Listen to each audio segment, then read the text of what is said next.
అంగదుడు ఇచ్చిన చివరి హెచ్చరికను రావణుడు పట్టించుకోలేదు. అహంకారం ఇంకా పెరిగింది, యుద్ధం తప్పలేదు. అక్కడ రామసేన సిద్ధమైంది. హనుమంతుడు, లక్ష్మణుడు, వానరసేన యుద్ధానికి సిద్ధంగా నిలబడ్డారు. ఇక్కడ రావణాసురుడు తన సేనను సిద్ధం చేశాడు. ఏగల్ రాక్షసుల ఆయుధాలతో సిద్ధంగా ఉన్నారు.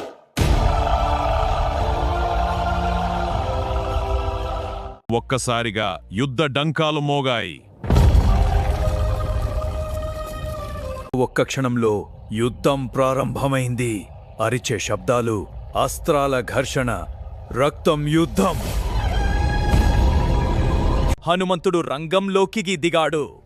ఒక్క దెబ్బతో రాక్షసులను పడగొట్టాడు. ఇది కేవలం ప్రారంభం మాత్రమే. ఇంకా గొప్ప యుద్ధం ముందుంది. జై శ్రీరామ్!